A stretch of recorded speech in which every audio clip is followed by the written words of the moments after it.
There's a lot to be said for pulling the draperies and sitting down by the window on a chill fall day with a good book, or two, or 10, or 63,880.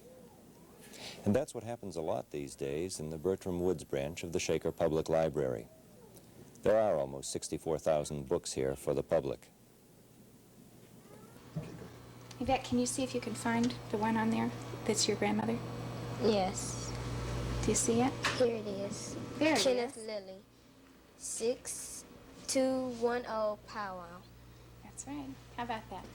Isn't that neat? That's all the way to But San today's Antonio, modern right? library is a whole lot more than just You can turn books. it around by switching that little The knob technological right revolution has come there. to You the don't Shaker have to do that Heights because Public ours is Library. photographed this way. Today, the library resounds to terms like microfiche, video display terminal, computer readout. A library is many things to many people. Few people, however, would think of it as a place for war games on a Saturday afternoon. But that's what happens here at the Bertram Woods branch of the Shaker Public Library. And one of the participants in these war games is Art Lubell. I'm talking with him now. Art, tell me a little about what you do on Saturdays once a month there. Oh, on a Saturday afternoon, we usually have somewhere between 15 and 35 members of our club show up, and we have various different kinds of games going on all around the room. Some are miniatures and some are board games that most people are familiar with, but the theme of them all is wargaming. What we're doing is actually recreating historical, fictional, and fantasy battles which people have read about in many, many different places. Can you tell me a little about some of these pieces that we see here? All right, well, I've tried to get a representation of different scales of figures and different periods of figures here. And what I have here are, starting on this side right here, these are Greek soldiers from about 300 BC. These are Persian charioteers from about the same period, as are these archers on camels. Over here, these are actually fantasy figures from the book Lord of the Rings. They would be orcs, and behind them are elves from the same book.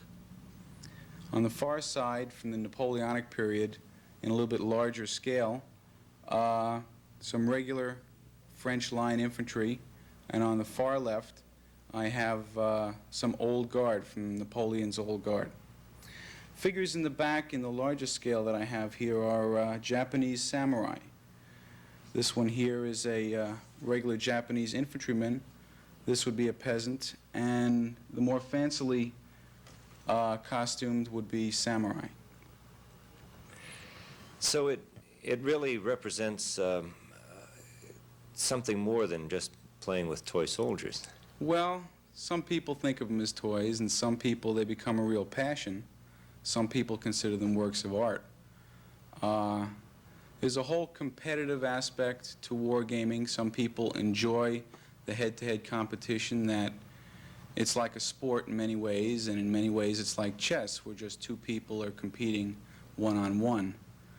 There is a historical aspect to it. Most wargamers that I know are, at least in part, amateur historians. Everybody has their own favorite period, and a lot of money and a lot of time is spent researching various periods of warfare.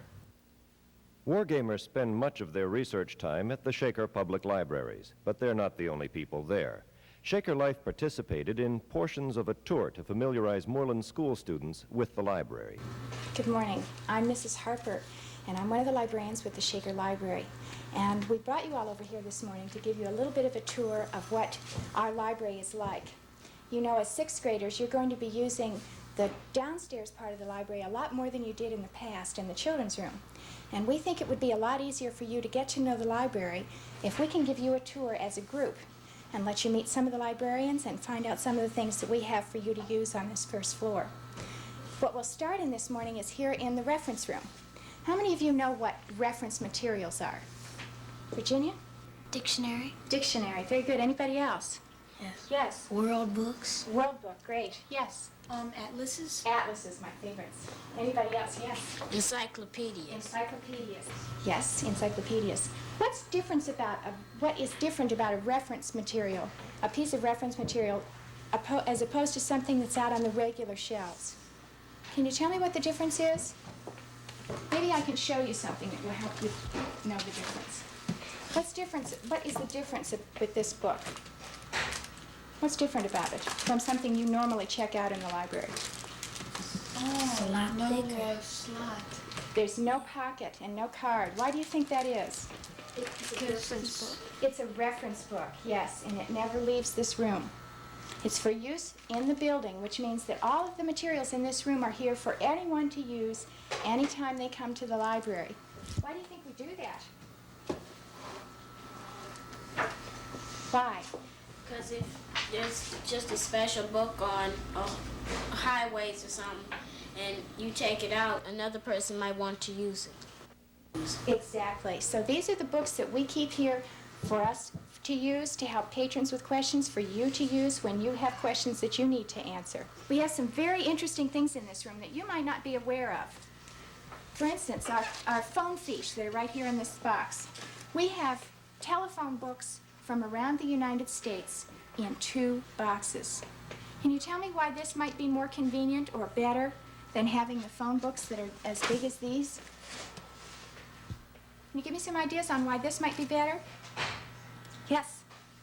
Because if you file them, you don't have to keep skipping through pages, and you can look under M or whatever last name. That's one very important part. Another part is just think about what stack of telephone books we'd have if we had from 50 states and the District of Columbia. Do you know how many telephone books and how many shelves that would be? So we've been able to condense them to pieces of microfiche that have almost a whole telephone book on 2 or 3 sheets of microfiche. This gives us the opportunity to look up telephone numbers of people in other cities and to look in the yellow pages for services from other cities. Does anyone have a relative or friend out of town that you'd like to look up in the telephone book? Yes. Who? It's in Texas, San Antonio, Texas. Okay. And what's the name? Cora Lily. Lily. All right. First we're going to look under Texas, and then we're going to look for the city, San Antonio. And the pages are separated into white and yellow. And on the yellow pages, we're going to look on this sheet to see if we can find Lily. These work just like the regular phone book. At the top, it will give you the alphabet. See this L-I-L-L-Y start right here. There's a Charles and an Albert, and then we go right through just like the regular phone book. Do you see anybody that looks familiar? Here it is. Is it there? Kenneth Lily 26210 Powwow. That's right. How about that? Isn't that neat? That's all the way to San Antonio, right here in Shaker Heights. Earlier, one of you mentioned one of my favorite reference tools, and that's the atlas. It shows you many more interesting things than just what a country looks like. For instance, this one will tell you how deep the ocean is. You can see the different colors of blue. That tells you that the ocean is not as deep where the lighter color is, but it's very deep where it's dark. You can also tell on some atlases the population density, how many people live in an area, and where there might not be as many people living. You can tell what products are produced in a country. You can tell whether there are mountains in the country, whether or not it's an arid country or whether it's a tropical country. And those are some of the things that you can't always find out in other reference tools. So these are a good thing to keep in mind when you're having to do reports. How many of you have ever used atlases before? Did you ever use them for information that you were not able to find anywhere else? Yes. What did you find in an atlas that was particularly interesting? Where Austin, Texas was at. Okay, that's one thing to find out. Anybody else have any ideas? Maps. Maps? I mean the highways and what main highways you can get from one place to another. Yes. You know, long distance. Maps are something that we use not just in studying, but in everyday life, aren't they? Might help you just to get from here to Ashtabula someday. A few minutes ago, we were talking about the phone fiche and what an advantage it was to have all of those telephone books on small cards. We also have a lot of magazines on small cards like that. This is our periodicals holding list, and this will tell you all of the magazines we own, and will tell you which of ours are on microfiche. Why do you think it might be a good idea to have magazines on microfiche? Any ideas? Yes. Because in a small box of those sheets, you could have a lot of hundreds of magazines. That's exactly right. Anybody else have an idea why it's a good idea? Maybe because of the paper of magazines kind of get brown and Yes, they deteriorate. The one I'm going to show you this morning is from 1923. This is the Time magazine from March 10th, 1923. And we talked about how convenient this was, but suppose you needed to take a magazine article home. It would be difficult to take home fiche, wouldn't it? For one thing, we don't circulate it. And secondly, if you didn't have a machine at home to read it on, you'd be kind of out of luck. Would you push that orange button right down there for me? We're going to show you how this solves that problem. Now, in the viewing screen here is where you see what you're reading. And out down the bottom is going to come what? What is that? It's a copy of what you saw here. Exactly. It's a copy of what you saw in there. And this is another way for you to be able to take material out of the library that normally you couldn't. This works much the same way the other machines do. There's a focus on it so that you can get a clear picture, and you can move this across. This is Time magazine for March 3rd, 1923. It's only 15 cents. Isn't that something? Yeah, they're 40 cents now. Why don't you push that orange button again and see if we get a good picture out of that one. This one right here.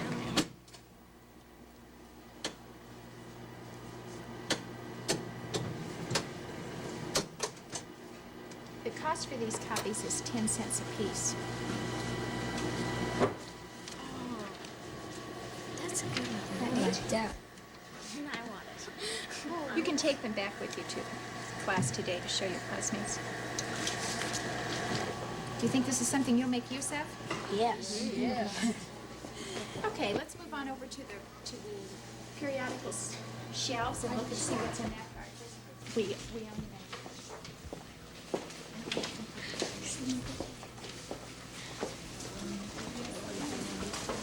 Boys and girls, I'd like you to meet two of the reference librarians who are down here to help you get the information you need. This is Louise Seabolt and Iris Hollander, and they'd be happy to help you with any sort of information you need for reports or homework or whatever. Remember a few minutes ago we were talking about the magazines on microfiche. These are the magazines that are newest. These are the ones that have come most recently to the library.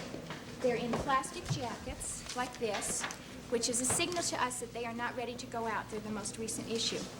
The older ones are shelved underneath for a few months. We can't keep them here for very long because it would fill up. When they get to that point, we move them downstairs. But these are used very often. Let's look at the Time magazine. Very much like the one we looked at before. Look at the price on this one, Virginia. $1.25. $1.25, right. What was the last one? 15 cents, right. Okay. So if you're looking for a magazine as recent as 2 or 3 weeks, you'll want to look behind these by just picking them up. If you need something older than that, you'll need to ask one of the librarians to get it for you in the basement where we have some of them shelved. Or you can check our microfiche collection to see if it's in there. Here's some of the newspapers that we have in the library. We have them from Washington. We have the Rolling Stones magazine. We have the New York Times. We have the Wall Street Journal. We have Barron's. Of course, we have the Cleveland papers. And these are, some of them are dailies and some of them are weeklies. We keep the dailies, of course, each day. The weekly papers are kept for a week until the next week's paper comes. Some of these are also kept downstairs in back issues. We have them shelved downstairs so that if you need a paper from 2 or 3 weeks ago, you can get it. We have the New York Times on microfilm downstairs, and we'll go down to see that when we go down to the fiction room. Do you have any questions about this area? What is the difference between microfilm and microfiche? Microfilm is on a reel, and it's on a machine that uses a reel much like a camera does, whereas the microfiche is on a card that, like we used over there, and you take it out and slip it into the machine. It's an individual sheet. It's really, the access is a lot better on micro cards than it is on film.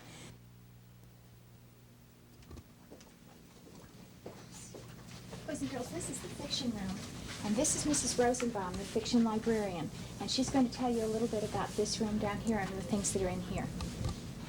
It's very nice to see all of you, and thank you for coming. The fiction room is really quite different in many ways from the room that you've just visited upstairs. We don't have books by numbers the way you had seen upstairs. I think Mrs. Harper probably showed you how the Dewey Decimal System might work with some of the books up there. Our books are generally categorized by alphabet according to the author's last name. And generally, if you were looking for a book, you would find it very simple if you would just glance over across the room and you would see that we have alphabet written all the way across the room, and you'd be able to find an author whose last name, for instance, is Adams, right where the A is, and you would just glance all the way across and you would be able to see where Charles Dickens is, because you would look where the D's are. The general fiction goes all the way around the room. Now, is there anybody here who can tell me what fiction is? That's a word we use a lot down in this room. Yeah? Not true. Like, sort of, like, going into the future, it can't happen. Sometimes it hasn't happened, but it, well, sometimes Well, in other words, you think that it can happen or it cannot happen, or it is true or it isn't true. Do you have an idea of which way it is? it is. Well, let's see what this gentleman says. It isn't true, and it might happen to some of them. Well, fiction actually means that it's a made-up story, that all of the stories down here come from the author's head. He's making it all up. Sometimes the stories will be based on something real that happened, but it's not all fact. The fact books are upstairs on the first floor where you just visited. So you're going to find a lot of make-believe stories down here. Well, now that you're sixth graders, I thought you might like to start seeing the collection in terms of the teen books. We have some duplicates that you probably have noticed up in the children's room, but we also have books, now that you're older and ready to read them, that would be for older people.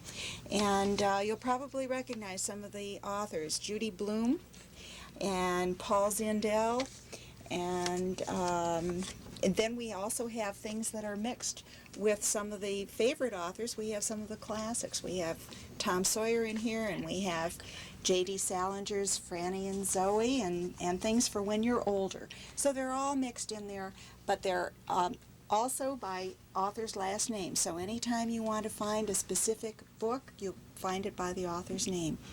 And we also have some new nonfiction that teach you how to buy a car, and will show you how to manage money and teach you manners and using the telephone. So anytime you want information like that, try this top shelf. Now, around the bend, I have another very special collection that's very popular. The feature students find interesting in the fiction section is a nationwide collection of college catalogs. Remember thumbing through all those books, the huge pile of them? Well, it's all on microfiche nowadays, and when you find a school you're interested in, you can push a button and get a readout, and take it home and study it at leisure.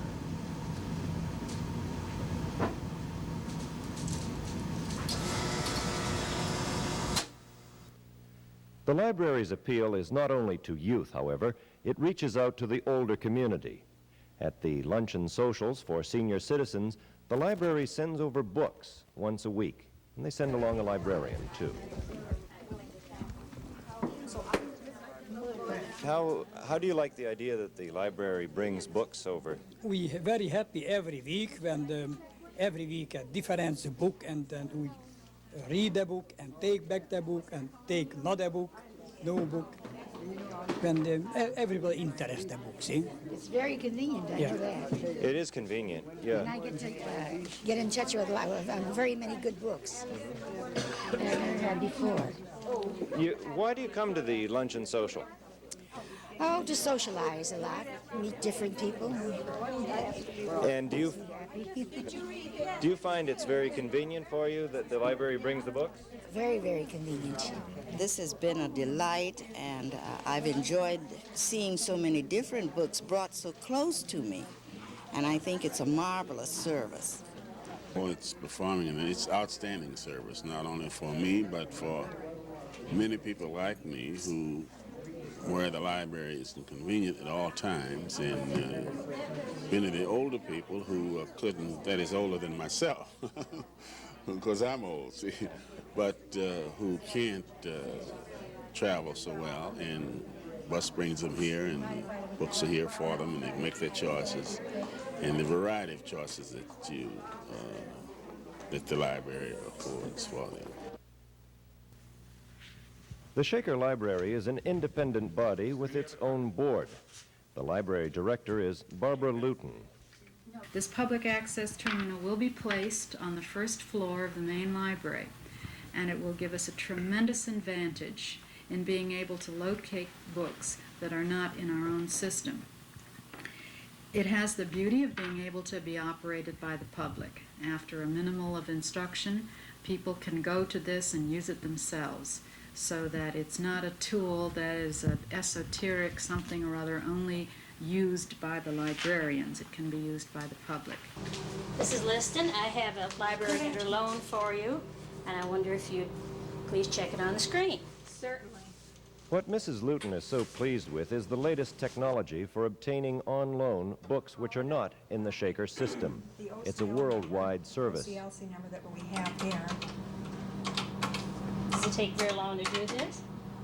No, now you see we have the screen reversed so that perhaps you can... All right, here's the author, Gerald Weinberg, and the title's An Introduction to General Systems Thinking. The LC number 19569. Display and send. We'll see what we got here.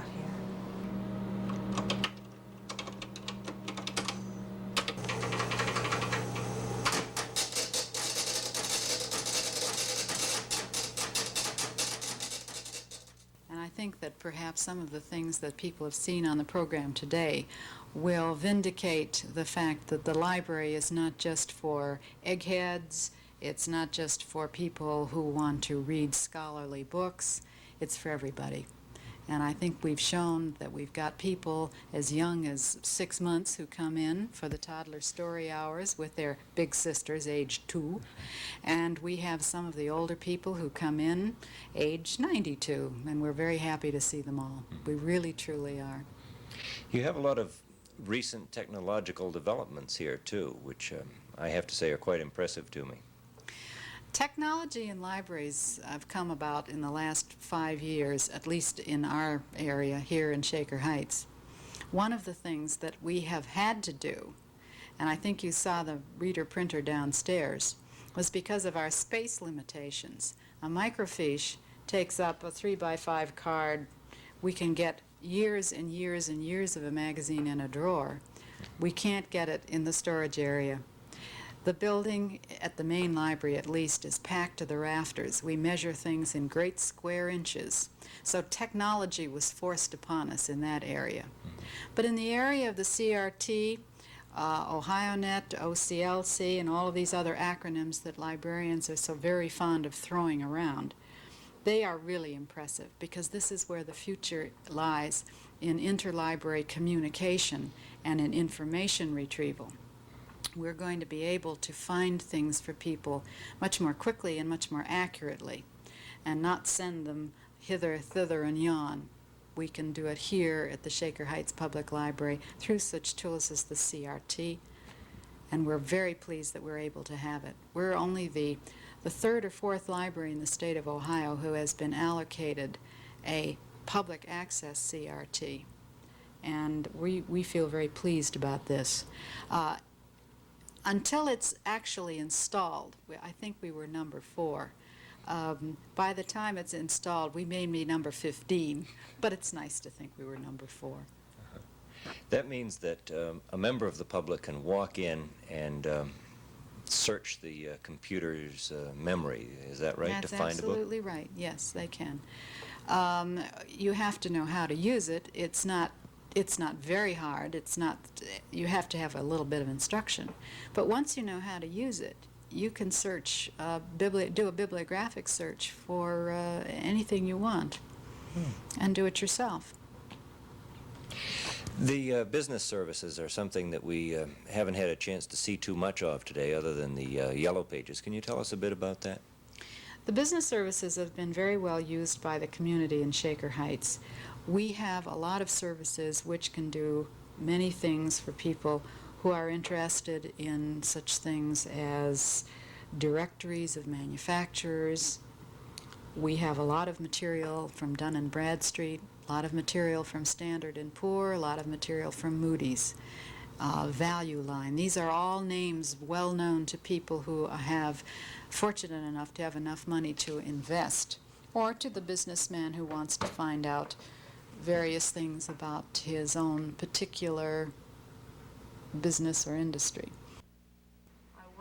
The library appeals to all ages, with Toddler's Story Hour a perennial favorite in the 2-year-old set. But mostly, its effect is impressive to those who read and appreciate technology. Lee, what impressed you most about the library? The microfiche. What is a microfiche? It's like a plastic sheet, specially made to print pictures. So when you put it in this special camera, it can show on a screen. And what kind of information's on the microfiche? Like phone books and magazines. The Time magazine. I thought that was neat. Yeah, I thought it was neat, too. One thing I noticed, the Time magazine cost 15 cents in 1923. Yeah. What's happened? The price has gone up. It's $1.25 now. That's really something, isn't it? Yes. Do you think the library seems to be a nice place? Yes, but being quiet is too much.